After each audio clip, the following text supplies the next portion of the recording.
Hey everybody, this is John with another installment of Think Culture, and today we're going to proceed with our Sloterdijk series. Last time we did soul partitions. I think the subtitle's like twins, angels, doubles, something like that. And we're going to tackle the two excursuses which follow that. Those being first on Mourning and Melancholia, and second on angels and idiots. And remember what the excursus is in the text. It's like a digression, a running away, in which he tackles a related theme to the chapter. And so both of these excursuses relate to the material that we just covered in soul partitions in important ways. So just keep that in mind, sort of as we talk about them. But they're shorter, just sort of I don't know, just a quick sort of meditation on the theme a little bit. And so the first one that we're talking about today is Mourning and Melancholia. And I have some videos on my channel that are relevant to this. I'll try to bring them up. But so basically there's this issue in psychoanalysis sort of perennially between mourning and melancholia. And I'm giving you background. This isn't in the chapter, but so they seem to be similar symptomatically, but obviously they have a different etiology. And so they both resemble sort of depression, you could say. They're sort of a suite of depressive symptoms that are associated with them. In mourning, you have a lost object, right? So what is meant here is, and this goes back to Freud, this sort of problem that we're going to talk about here was pointed out initially by Freud. And so he's like, okay, well, so you interact with people and you form representations of them, right? And you interact with people in a way that's sort of mediated by your representations, as in you're sort of only interacting with your representations, and they happen to be sort of have an instantiated correlate in the real world or something like that. But anyway, so you have, there's this guy Jeff or whatever, or your mom or your dad or a sibling, and you build a representation of them, a mental representation, and basically you engage in cathexis, or you apply libidinal energy to them, right? You have associated with them a lot of emotion, also just like dreams, aspirations, a thought of like the things you want to do together, kind of plans for the future. You might have all these different associations sort of mentally with this representation.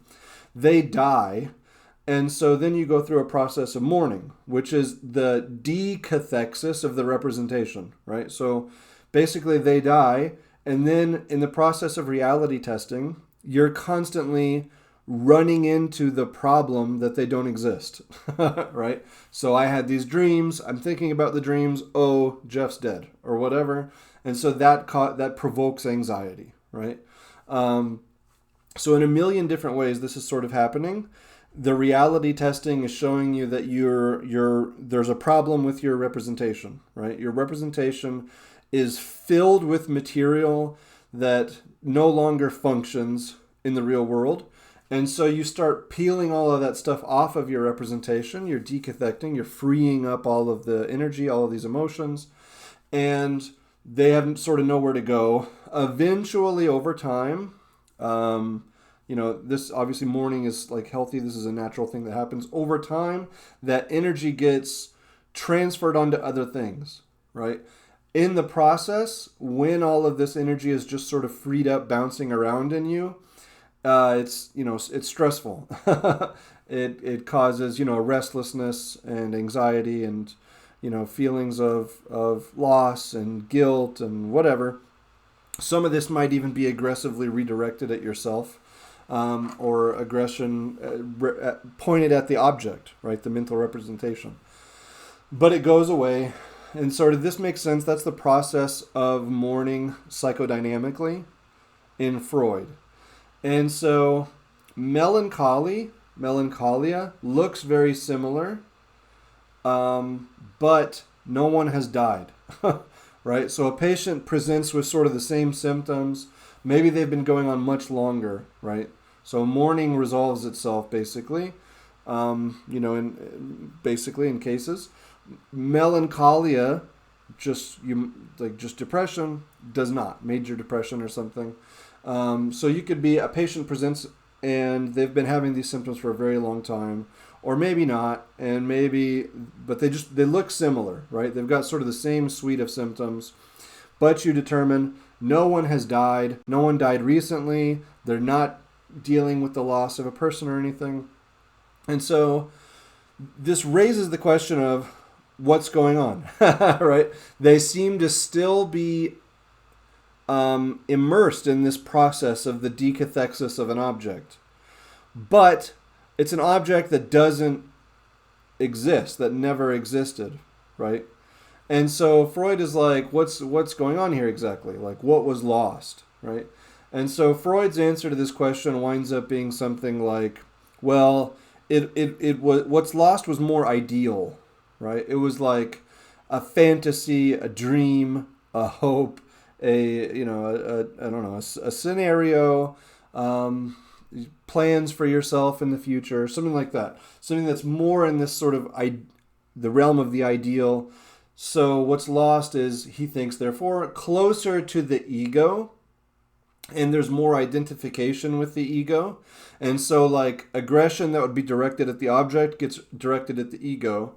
And there's also this problem of, like, because something there's no real world component, the decathexis and then this freed up energy, it doesn't have like an obvious place for reinvestment or something like that. And so it tends to hang out longer. Like, this explanation is I think that is basically not great. And that's why Sloterdijk is writing this. But this question of what's going on, why do Mourning and Melancholia look so similar? What are the psychodynamics involved here? Why are you having the same sort of symptoms? You act as though someone has died, but no one has died, right? And so Freud's like, well, it's like an idea has died or something like that. And that's close to the ego, and that creates sort of these additional problems. And that's why Melancholia doesn't resolve as well, has more sort of like self-abasement associated with it, etc. So this is a problem in psychoanalytic theory generally. Like, people have continued to talk about this issue. For Lacan understands mourning in terms of, like, you need to basically signify the loss, right? You need to work out a language that's capable of dealing with the person as dead, right? So it's a resignifierization of the world. This is sort of normal Lacanian stuff. It happens in the symbolic. With melancholy, Lacan wants to say what's lost pertains more to the real. And that's why these issues are sort of less resolvable. And so he wants to ultimately say something like, what's lost is desire. It's the objet petit a, the object cause of desire, that it somehow itself comes under threat and is lost, right? And so desirousness goes away, and then you have this condition of melancholia. I don't really think this is a great explanation either. So Sloterdijk writes this chapter here, this excursus, and it's on Mourning and Melancholia, and he wants to say something like, look, the reason this is a problem, and it doesn't make very much sense, and psychoanalysis continues to struggle with it, is because they're doing it wrong. It's not an idea close to the ego or something that's lost. It's not the object cause of desire, something like that. What's lost is this twin, right? It is this spiritual double. And so he's like, for him, basically, this always amounts to, he says later, I wrote it here. I always like the way he phrases these things. So he's like, this problem is this issue of melancholia is a nuisance for individualistic and thing ontological dogmatism, right? And so we've talked about how he understands psychoanalysis in these terms. It's associated with like bourgeois ideology, this sort of doctrine of the atomistic individual, etc., etc. And so he's like, starting from these theoretical commitments, you run into these problems, right? And it doesn't make sense. So clinically, it can make sense to talk about melancholy as a lost object. But we have this problem of like, what's lost? What's lost is something that was never real in the first place. How can you lose something that never existed? You know? And so he's like, well, no, what is lost did exist. And it's not an object, it's a co-subject, right? So he calls it an object here. But basically, and we talked about that in a previous video, but basically what he wants to say is like, you lost your pole, right? In your sort of microspheric, intimate bipolarity. You lost your, the here and yonder, or whatever. You lost your yonder, or your width, or something like that. And this could have been any number of things. We've talked about how initially, your mother comes to sort of fill this spot. And I think some of what he says here is interesting in terms of, if you think much about it, it elaborates, I think, what the function of this pole is. And it's a kind of agency that mediates the world. It metabolizes reality for you. And so you have something, so for example, in the next chapter, I guess, just to sort of preface it, right? He's gonna say something like, when you lose this pole, traditionally in traditional cultures, this vacancy could be filled by an angel, right? And the angel brings a message, right? In what he calls a cinder metaphysics. And so the angel enables you to be recommitted to society. It processes the world for you. Because remember, in Lacanian terms, if we have a lone individual or whatever, then it's a lone individual in the face of the real, right? This overwhelming flux of stimulation. And this isn't processable, right? That's what like extreme autism is sort of my theory. That there's just this overwhelming perceptual chaos, and we have to be able to process it. It's the intimate pair, the double, the twin, that processes this for you, right? That keeps at bay whatever would overwhelm, destroy, threaten, and allows, in kind of this selective membrane function, some of it to come in so that you can proceed in your development and individualization. And so that's how you live sort of a normal, healthy, functional life. When this pole is shattered, right, that's what Sloterdijk is saying here melancholy is. You didn't lose an object, a mental representation of a person or something like that. You lost really part of yourself, right? A key part of yourself that was capable of metabolizing the world for you. And so this results in melancholy, right? It results in a kind of withering of the mental field, I think is what he calls it. And that's the real problem. And you need something to fill this vacancy, right? And he talks about how in traditional analysis, there are really three things that you could understand as a cure here. One of them is that the therapist becomes a temporary substitute genius, which is to say the analyst has to stand in for a short period of time, whatever the twin was, right? Whatever special content the twin had or something, the analyst becomes a kind of temporary replacement performing that function, right? The second thing that you could work out a cure in the form of would be to make the person aware of a higher ranking still living God, right? So here we're sort of talking about the pair as an angel, right? As a guardian angel. This is, again, one of the things we had in the previous chapter. And so the idea here is you show the patient that there's an even greater twin, right? That, this double for you, this guardian angel, was there with you. It was your lucky star. You've lost faith, he says, in your lucky star, right? Something ushered you into the world and then abandoned you. It no longer helps you to navigate life or something like that. But actually, I can show you a luckier star, right? I give you a better guardian angel. I can do something like that. Show you that although your special God, right, your household God, in this sort of Roman sense we talked about, has died, I can show you there's a greater God, right? So that's sort of solution number 2. And number 3 is initiating the patient into a non-religious self-augmentation technique. And this is what we talk about in the next excursus on the idiot and the angel. That's what he's doing here. But he's sort of saying something like, we need to understand, one, that, I mean, this is a general theme, that mental problems are essentially media problems. And until you understand them as media problems, you're not going to solve any issues, right? That's sort of one point. A second point is something like, we are in an atheistic secular age, and so it's difficult, for example, to do number 2, right? To make you aware of a higher ranking, still living God, right? Because there is a kind of renunciation of transcendence.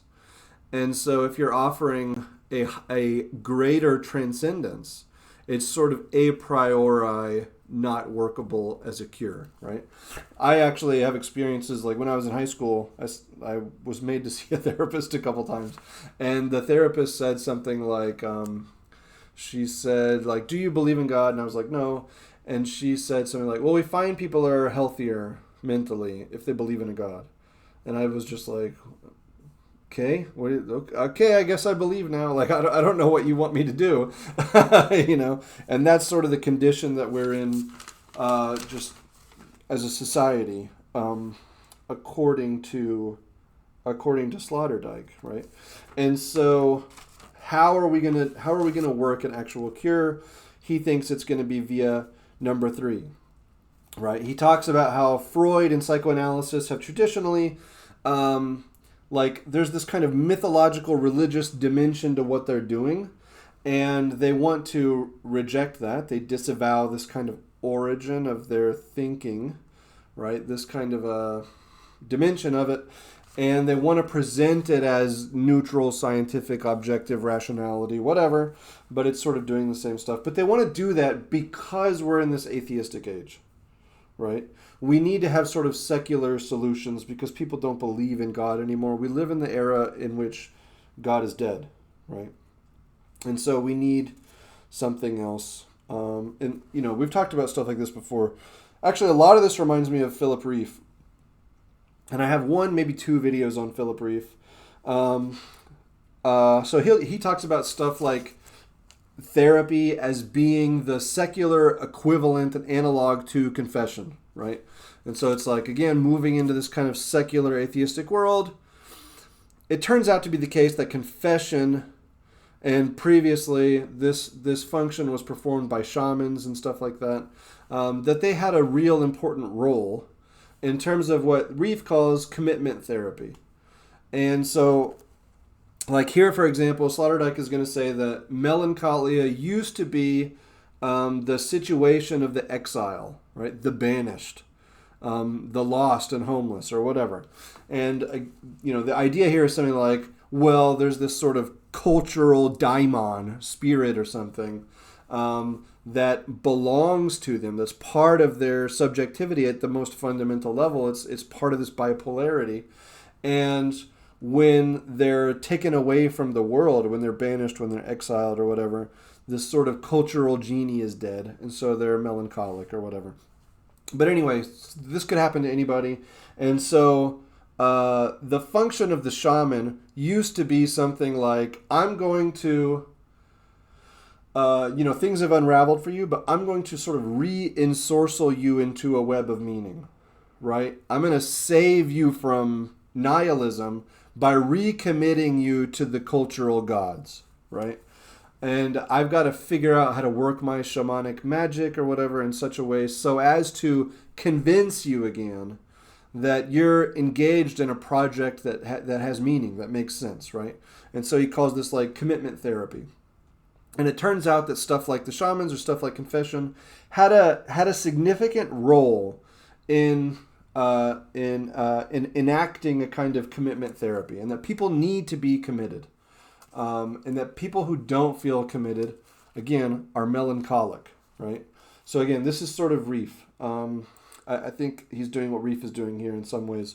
And so he's like, Freud's trying this kind of atheist secular version of these things, but the mythological always sort of rears its head. And ultimately, his project is to restore kind of spiritual meaning in a world of empirical abandonment. This comes out in a lot of ways in Freud, I think. And one of the ways it comes out is through this issue of Mourning and Melancholia, right? Because Freud is forced to posit that something has died which could never have existed, right? But really, it's us that died.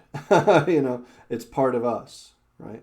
It's the subject is fundamentally doubled, is fundamentally two. If you can't lose an object, Sloterdijk wants to say, then it can't be an object, right? What's being decathected would be me, right? The reason that my aggression attaches itself to me is because there's a deficiency now in me, right? It's not just a representation of something in the world that I have. It's not a subject who has an object and then the object is lost. There's a subjective impoverishment, right? So we lose something in our outer soul, he says. Okay, so then we kind of move on to the next one. And the next one is, he talks a lot about Nietzsche and Dostoevsky here. And he thinks that they're sort of the, original in the modern West discoverers of the figure of the idiot. And so basically you can understand this as a continuation of what was going on in the previous Excursus in a way. But, so it's like, okay, so in Melancholia, you might say, we've lost the silent partner that metabolizes reality, right? That commits us, right? I would understand this other half of our subjectivity to be a kind of shaman of commitment. That's what it's a kind of genius of commitment. It enables us to find coordinates in reality, right? To have a place, to have meaning, things like that. It has to all be made sense of in some way by this kind of outer soul. It's demonstrated to be safe or dangerous or whatever through contact with this kind of outer soul. And when that function is lost, we're in a crisis situation, right? And so melancholia is sort of one way that this crisis can manifest itself, right? I'm not capable of living in a normal, healthy way in the world anymore because everything is shit. I don't have my silent partner that is able to explain to me why any of this matters, right? That's able to commit me to this kind of collective project or something like that. I suck, it sucks, everything sucks, nothing means anything, right? That's kind of the position of the melancholic. In traditional metaphysical cultures, there was this kind of ready cultural substitute, which was the angel, right?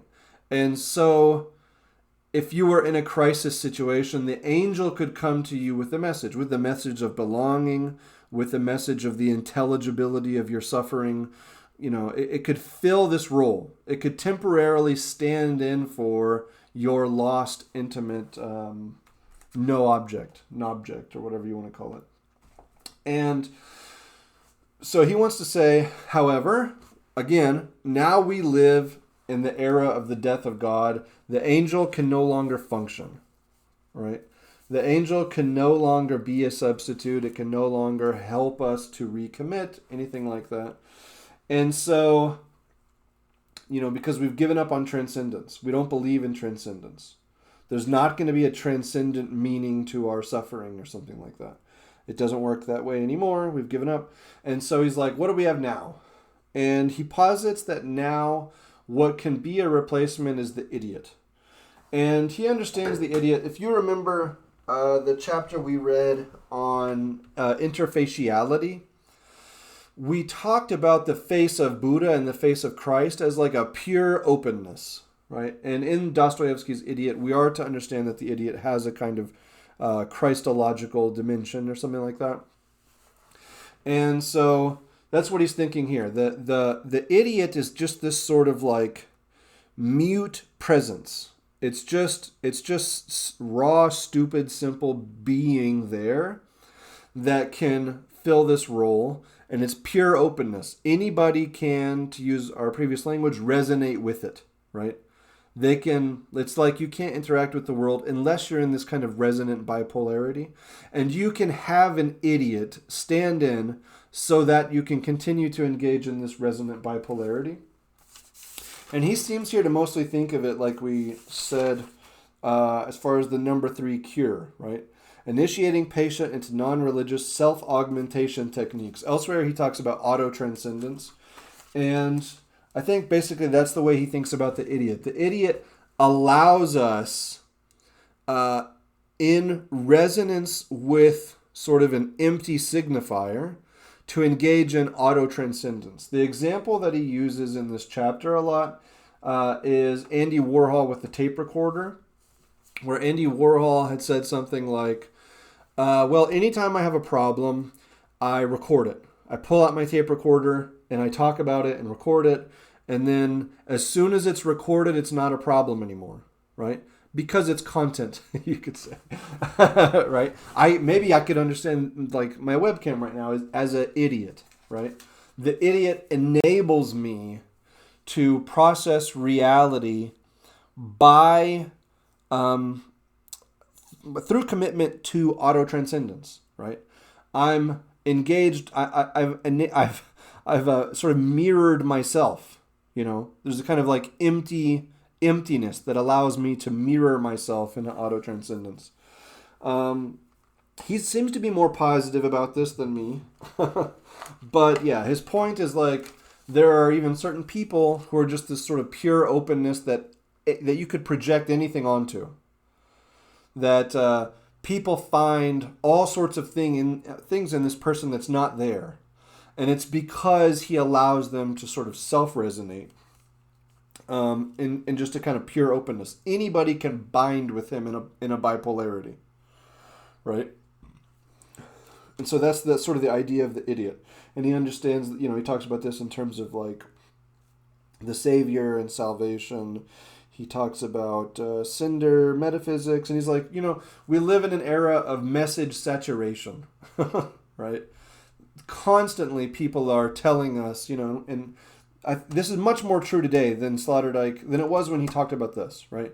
That's what I mean about the webcam. Like, everyone now is a content producer. Everyone is talking into a mic. Everyone is looking into a video cam. Everybody is like just receiving this constant stream of messages about what they're supposed to think, how they're supposed to believe, what they're supposed to eat. You should rub lemons on your face, and you should eat raw organs, and like we're all engaged with this, kind of this auto-transcendent project or something. Like it's all ultimately about us, right? And we're seeking for a idiotic pair to bind with, so that we can engage in this process of auto-transcendence. But like you said, there's a kind of message saturation, right? And so I guess you could think about this in terms of like the raw organs and stuff. We're constantly being delivered a message of the meaningfulness of our lives and what we should do, et cetera, et cetera. And because our environment is so saturated with these messages, they don't really mean anything anymore. They can't speak to us. They have no power. Right? But the microphone and the webcam do, right? As idiots, right? As just allowing a kind of neutral pull to resonate with, or something like that. Anyway, I see this as a big problem, right? He thinks this is pretty good. I think ultimately a commitment therapy without transcendence is impossible. And that if everyone is engaged in these processes of auto-transcendence in, microspheric, intimate resonance with an empty other that just allows us to be sort of, engaged in this kind of masturbatory process or something, I see that as like, as horrible, as though it's contributing to isolation, that ultimately there's always going to be this sort of gnawing pain of meaninglessness and things like that.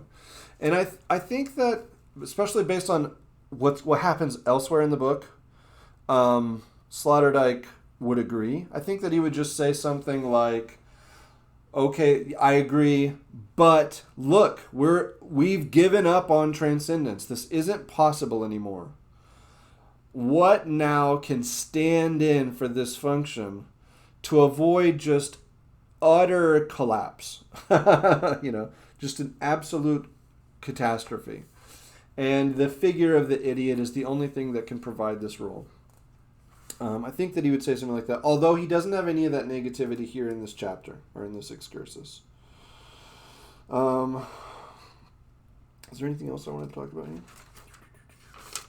He talks about it as very egalitarian, right? Transcendence implies hierarchical organization, right? There's a vertical axis. The idiot is not better than us, he's nothing, right?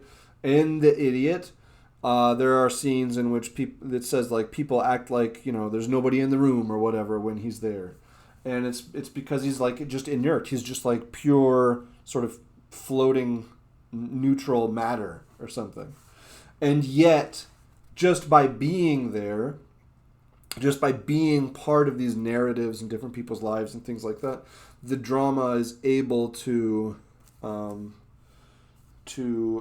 advance, right? But he doesn't come with a message, right? There's no cinder metaphysics here. He allows us to engage in a circuit of self-messaging.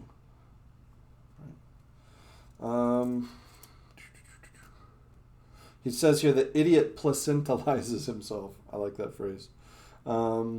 He can be anybody's placenta, anybody's sort of warm embrace and nourishment that allows you to continue living in this world. I like that sort of phraseology.